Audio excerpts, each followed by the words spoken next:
Hola, yo soy Hugo Valencia. Bienvenidos a un nuevo programa de En Entrevista de Radio Conciencia de la Agencia Informativa CONACYT. Les recordamos que estamos transmitiendo desde las oficinas del Consejo Nacional de Ciencia y Tecnología en la Ciudad de México. El día de hoy tenemos un tema muy interesante alrededor de los núcleos activos de galaxias. Es un tema que se está estudiando mucho en la astronomía. Para ello nos acompaña la doctora Erika Benítez Lizaola, investigadora del Instituto de Astronomía de la Universidad Nacional Autónoma de México. Bienvenida, doctora. Buenas tardes a todos. Muchas gracias por la invitación, Hugo. Muchas gracias a usted por aceptar estar aquí con nosotros, con nuestro público. La doctora Benítez Lizaola se ha interesado en diversas líneas de investigación, incluyendo la astronomía extragaláctica, los núcleos activos de galaxias y los agujeros negros binarios. Para empezar y abrir la conversación, doctora, ¿nos podría explicar qué son propiamente los núcleos activos de galaxias? Sí, cómo no. Los núcleos activos de galaxias, conocidos como cuasares, blazares, galaxias Seyfert, radiogalaxias, tenemos todo un zoológico, son objetos que tienen en común un alto brillo en su núcleo, es decir, el núcleo brilla muchísimo más que toda la galaxia junta. Okay. Y esto se debe a que en estos núcleos se está llevando a cabo un proceso de acreción de material hacia el centro. Y esto lleva al crecimiento de un agujero negro en su centro. Los núcleos activos se activan cuando tragan este material, se encienden y son altamente luminosos. Okay. Los agujeros negros llegan a tener miles de veces la masa del Sol, son muy masivos, comparados con otro tipo de agujeros negros que encontramos, por ejemplo, los sistemas de binarias estelares. Okay. Por eso llamamos al agujero negro supermasivo, cuando es mayor a 1 millón de masas solares. Okay. Entonces, bueno, pues los núcleos activos es esta colección de galaxias que tienen este fenómeno en su centro y que despliegan una fenomenología muy interesante.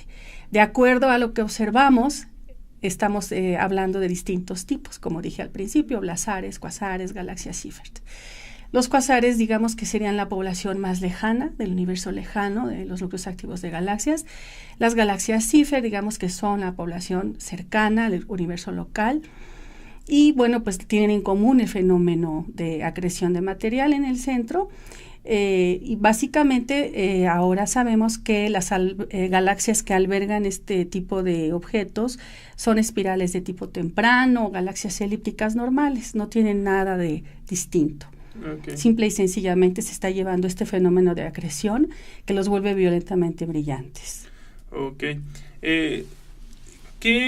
Menciona que hay varios tipos de galaxias en los que se encuentran los núcleos activos de galaxias. ¿Qué tan comunes llegan a ser en el universo conocido? Sí, los núcleos activos conforman las galaxias, digamos, el 100%, si pudiéramos medir el 100%, estaríamos hablando de un máximo de un 10%. Okay. Y esto se debe a que el fenómeno de actividad nuclear está representando una fase en la vida, en la evolución de las galaxias. Okay. Ahora estamos teniendo esta hipótesis, estamos trabajando en la idea de que el fenómeno de núcleo activo de galaxia dura aproximadamente 10 millones de años. Es una fase en la vida de las galaxias. Obviamente sabemos que se enciende porque vemos estos altos brillos asociados a la parte central, pero seguimos tratando de entender qué es lo que enciende la actividad. Claro. ¿Por qué se enciende esa actividad? ¿Sí? Okay. Y también, pues, de alguna forma, ¿por qué se apaga? Porque se apaga puede ser un poco más intuitivo, simple y sencillamente se te acaba el gas, se te acaban las estrellas alrededor, ya no tienes material para alimentar al agujero negro, entonces, bueno, se acaba la actividad. Pero ¿qué lo enciende? Eso sigue siendo interesante y es una pregunta que queremos responder. Ok. ¿Cuáles son las diferencias entre los cuasares y, por ejemplo, los blazares, que es su línea de investigación más? Claro. Los cuasares, bueno, están catalogados como objetos a muy alto corrimiento al rojo en el universo distante. Tenemos una colección de cuasares que también están viviendo esta fase de actividad nuclear, pero en el caso del fenómeno blazar o blazares, Y lo que tenemos es el extremo en la variación del brillo.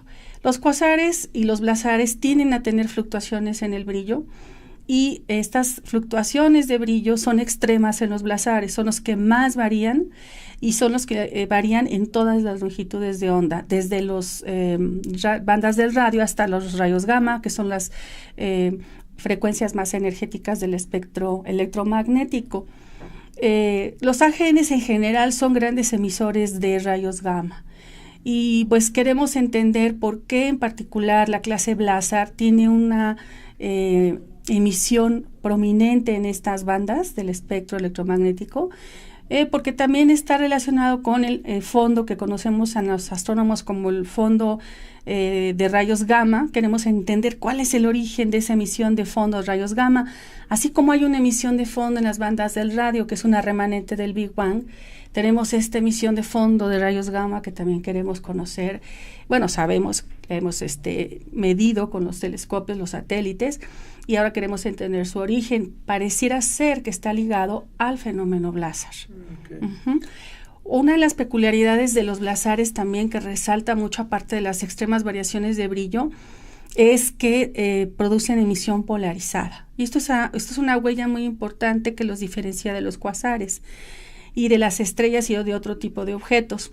De hecho, nosotros que estamos trabajando con la base de datos del satélite Fermi, que es un satélite de la NASA que fue lanzado en 2008 para estudiar las fuentes emisoras en rayos gamma, tanto galácticas como extragalácticas.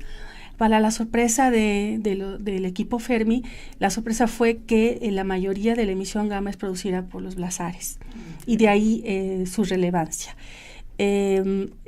Además de esta emisión en rayos gamma, tiene la huella de la polarización, emiten luz polarizada intensamente. Entonces, ahora digamos que lo que estamos tratando de hacer es tratar de empalmar las observaciones de Fermi con las observaciones que hacemos en las bandas del óptico, en particular con polarización, porque si nosotros encontramos una fuente de Fermi que no ha sido identificada en otras bandas más que en rayos gamma, y la podemos estudiar en el óptico y vemos que tiene polarización y coinciden las coordenadas, muy probablemente se trate de un blazar.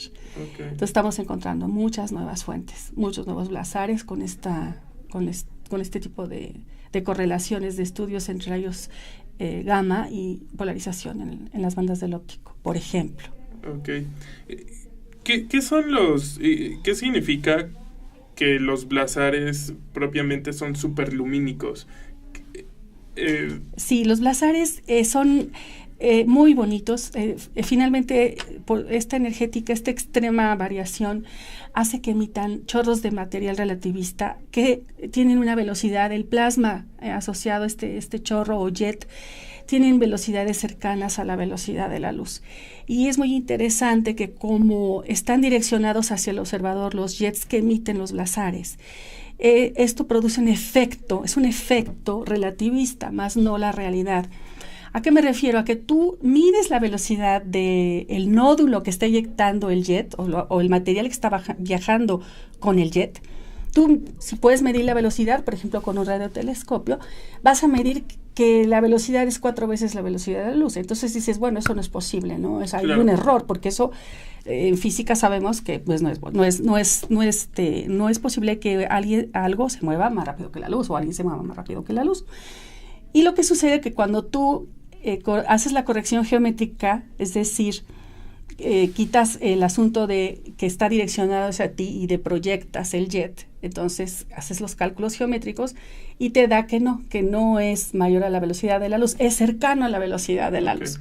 El movimiento superlumínico es una historia muy interesante porque cuando se propuso el modelo para explicar los blazares, o sea, imagínate cuando se descubren los blazares, que lo que tú ves es una fuente que varía, brillantísima, que varía muchísimo y nadie sabe qué es.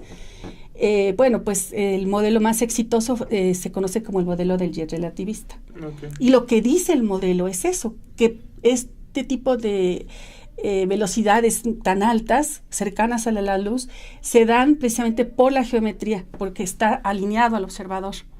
Y está predicho en el modelo del relativista, se predijo el movimiento superlumínico. Y lo más bello es que después se detectó, confirmando el modelo, la hipótesis, ¿no?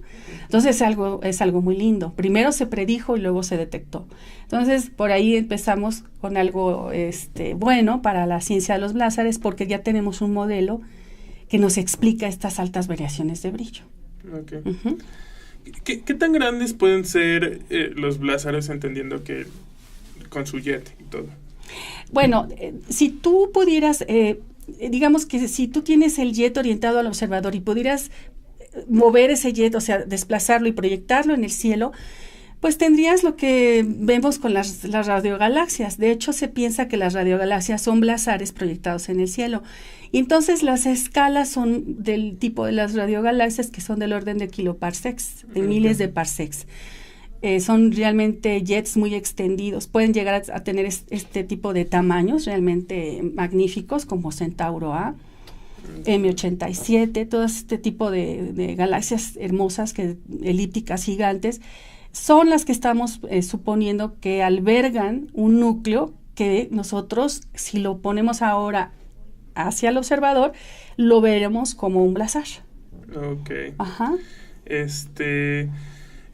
Los blázares, las galaxias que albergan los blázares no son observables por la cantidad de luz que emiten estos. Sí, es que eso es algo también muy interesante y también se da con los cuasares. Los cuasares y los blázares y gran cantidad de los núcleos activos de galaxias se ven como estrellitas en el cielo. Claro. No se le ve la galaxia que lo circunda. Y esto es por un efecto de contraste. Simplemente es tan brillante que lo que lo envuelve o rodea la galaxia, digamos, en comparación es muy débil. Entonces, obviamente gana la emisión, el brillo del núcleo y no ves lo de alrededor. Si tú pudieras tener un instrumento como un cronógrafo que te bloqueara la emisión del centro, entonces al bloquear, es decir, al eclipsar esa emisión central, entonces tú podrías ver qué tipo de galaxia alberga el AGN, el núcleo activo que estás estudiando. Esto se puede hacer hasta cierto punto, porque para objetos muy lejanos, aunque tuvieses el cronógrafo, no vas a ver nada por la distancia a los objetos. Por eso los cuasares son faros que iluminan el pasado, como dice por ahí un libro, pero nada más, no puedes ver la galaxia que alberga los cuasares. En los más cercanos, en algunos pocos casos se ha podido resolver con los telescopios la imagen de esta galaxia circundante. Nosotros tenemos un trabajo muy bonito que hice en mi doctorado del blázaro J287, que precisamente con un código logramos bloquear el centro y entonces pudimos ver el tipo de morfología que estaba asociado a J287, muy probablemente una galaxia de tipo elíptica que presenta un poco de distorsión, que nos puede hablar de que están ocurriendo eventos de fusiones galácticas, no está muy así como distribuido sin perturbar, digamos, ¿no? Entonces, ese trabajo lo pudimos hacer, te digo, a través de un programa de cómputo, bloquear el centro y ver qué hay alrededor. Y eso se puede hacer cuando tú el blázar lo tienes en un estado de mínimo de brillo, o sea, débil. Claro. Uh-huh. Si está débil, entonces sumamos varias horas de telescopio y con esa suma de imágenes nosotros procesamos y podemos ver la galaxia circundante. Okay. Estos son trabajos de hace ya 20 años, más o menos, que en ese momento no sabíamos si el tipo de galaxia que alberga los núcleos activos es el responsable del encendido de la actividad o no. Okay. En ese momento el paradigma era tal vez tienen algo distinto que hace que los núcleos se enciendan. Ahora sabemos que no, que son galaxias normales, elípticas, espirales, sin mayor relevancia, digamos, ni sin mayor diferencia, ¿no? Claro. De la población de galaxias en general. Y simple y sencillamente se está dando el fenómeno blázar porque está en un punto en la evolución en la que están todas las condiciones dadas para que se encienda el centro. Los blázares y los cuásares son huellas del universo primitivo. Entonces, ¿nos pueden ayudar a entender la evolución, el proceso de evolución de las galaxias? Sí, sí, claro, por supuesto. La evolución de las galaxias, digamos que el esquema más moderno que estamos tratando de verificar si es válido o no, es el modelo jerárquico de formación de galaxias, es decir, las galaxias se forman de sistemas de menor tamaño, se juntan, digamos, se fusionan estos sistemas y dan lugar a un sistema más masivo. Y a su vez se junta con otro y da lugar a otro más masivo, etcétera, hasta que acabas con una galaxia elíptica gigante, ¿no? Okay. Este modelo jerárquico de evolución, en este tipo de fusiones, precisamente cuando se dan las fusiones y este material, este gas, empieza a sentir los efectos de marea y se empieza a romper y empieza a ser devorado por el centro, es lo que nosotros pensamos que puede inducir el inicio de la actividad de un núcleo activo de galaxia. Okay. Precisamente las fusiones de las galaxias. Entonces tú puedes pensar en una evolución en la que tienes un par de galaxias que se fusionan y en el momento en que se da esa fusión cae el suficiente gas al centro, un gas que puede ser acretado y pierde momento angular, llega al centro, se lo tragan y se da el fenómeno, se da la emisión, es decir, el gran brillo y la producción de los jets, porque no todo lo que cae en el agujero negro es devorado, parte puede escapar, y tan es así que vemos estos chorros de material, o jets, como llaman en inglés, muy luminosos, sobre todo en las bandas de los rayos X y en las bandas del radio, son muy brillantes. También hay jets que se han observado en el óptico. Por ejemplo, en el cuásar 3C273, que fue el primer cuásar que se descubrió en las bandas del radio, tiene un jet óptico muy famoso. Okay. Y bueno, pues cabe decir que entre la población de núcleos activos tenemos también una división, hasta cierto punto un poco arbitraria, pero digamos que sigue siendo útil, y es dividirlos entre radio callados y radio fuertes, es decir, los que emiten mucho en las bandas del radio y los que emiten poquito. Okay. Los blazares emiten mucho en las bandas del radio, y es muy común que los radiofuertes, como los blazares, tengan jets, asociados jets, mientras que los radiocallados, como la Seyfert y la mayoría de los cuásares que no son radiofuertes, no presentan jets relativistas. Okay. Esa es una diferencia importante. No todos tienen estas emisiones. Okay. Los jets entendemos que es la materia que se escapa del agujero negro. De caer, okay. Se escapa de caer y es lanzada, digamos, con una velocidad muy alta, cercana a la luz, como hemos dicho, no puede ser mayor, cercana a la luz, que por la geometría la vemos mayor a la luz. ¿Y qué hace, o saben qué hace que se escape, o qué impulsa que la materia se escape? Eso es algo que todavía está en estudio. Sabemos que la gran parte del material va a caer, pero no todo es devorado, y parte se logra escapar.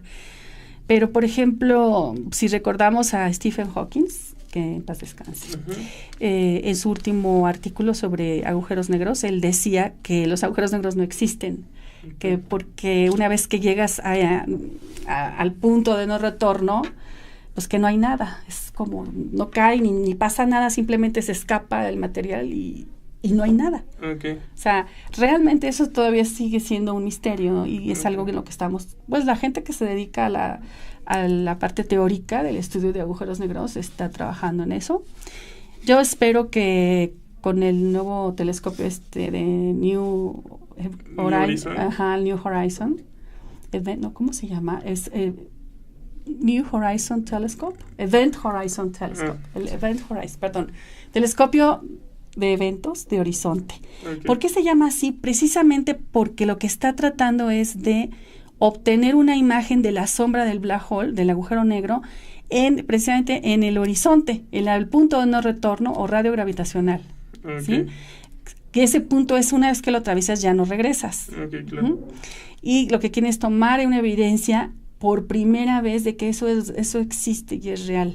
Okay. ¿Sí? Pero todavía no tenemos la evidencia. Ojalá que pronto Vivimos en tiempos revolucionarios para la ciencia y la astronomía. Eso es verdad. La astronomía extragaláctica en particular ha tenido un avance vertiginoso en los últimos 20 años. Ha habido tantos cambios. Cuando yo empecé a estudiar los núcleos activos no había un paradigma para explicarlos, había varios, ¿no? Uh-huh. Ahora como que estamos convergiendo a este paradigma que tenemos actualmente, que funciona para explicar muchos de los fenómenos que los astrónomos observacionales como yo tenemos la oportunidad de estudiar. Bueno, perfecto. Y bueno, ¿nos podría explicar en particular su investigación acerca de los blazares? Sí, cómo no. Pues precisamente a raíz del lanzamiento del telescopio Fermi de la NASA, fuimos invitados a hacer un monitoreo, a participar con un monitoreo observacional de una muestra de blazares. Nosotros escogimos de la muestra general alrededor de 40 fuentes que pues cumplieran con ciertas características que fueran observables en San Pedro Mártir, donde está nuestro Observatorio Astronómico Nacional, que fueran lo suficientemente brillantes para poderlas estudiar con un telescopio de 84 centímetros de diámetro, y lo mismo que fuera posible detectar variabilidad y polarización, que era en ese momento algo nuevo.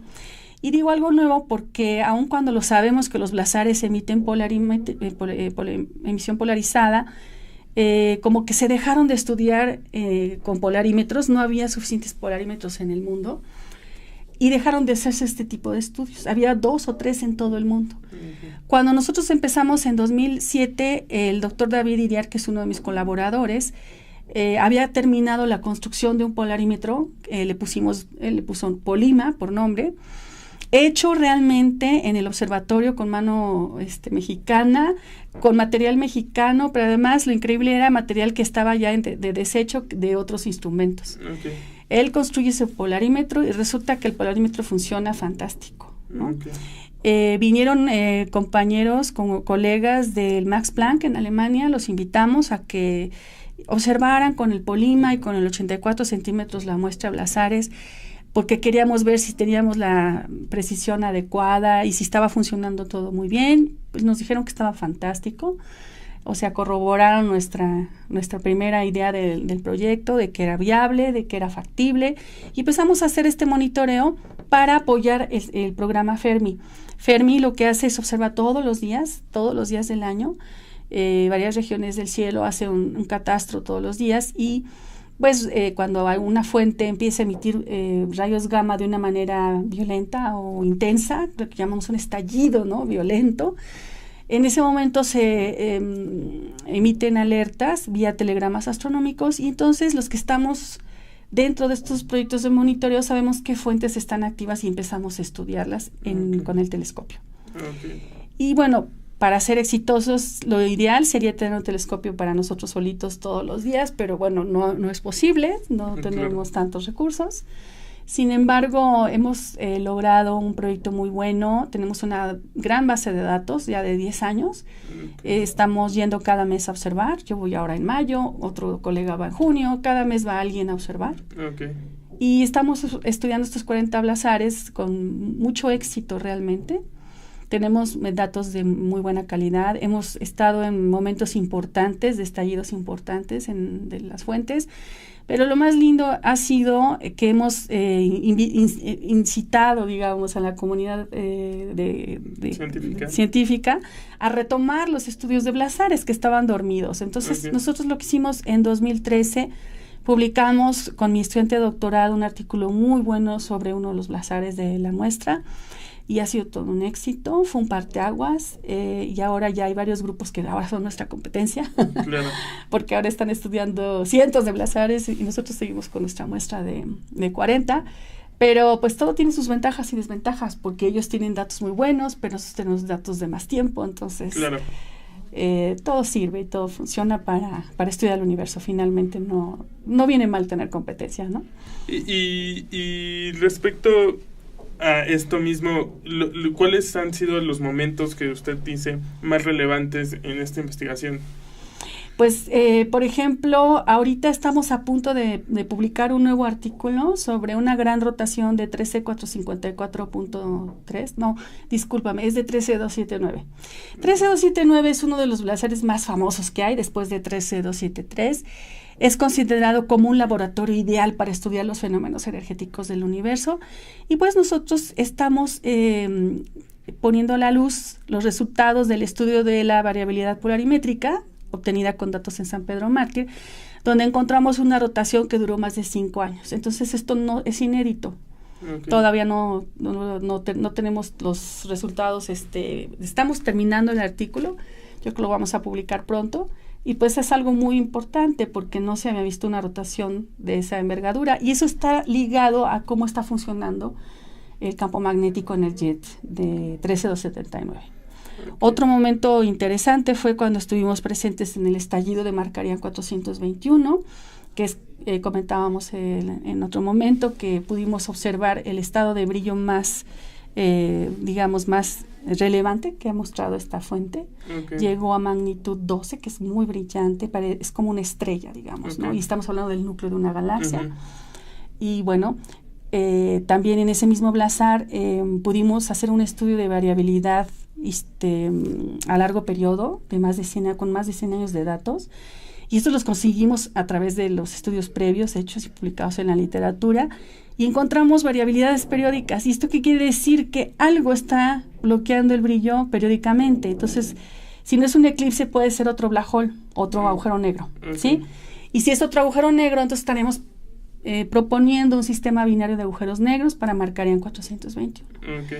Esta es una segunda línea de investigación en la que yo vengo trabajando con mucho entusiasmo porque realmente es fascinante. Y también acabo de publicar en enero un artículo relacionado a agujeros negros binarios. Este es el tercero que publico, en donde encontramos evidencias de que la separación de los agujeros negros en la fuente Markarian 622 puede ser del orden de parsecs, o sea, realmente ya están en la etapa final de fusión.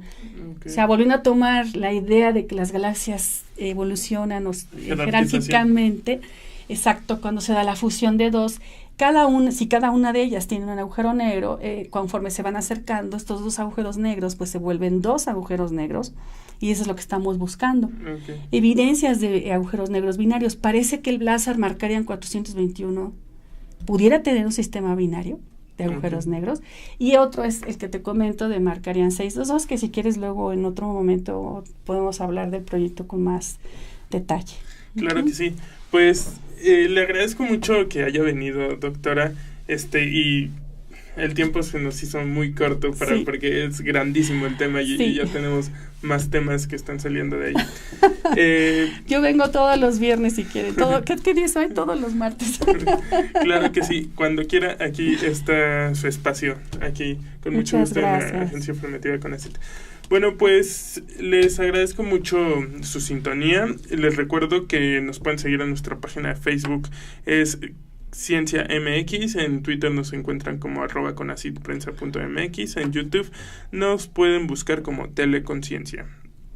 Le agradezco mucho la producción a cargo de Daniela Galeno, Diana Morán, Rafa Martínez y Sharon Yandet. Y pues les recomendamos descargar nuestras aplicaciones donde pueden escuchar toda la programación. Nos vemos a la próxima. Hasta luego.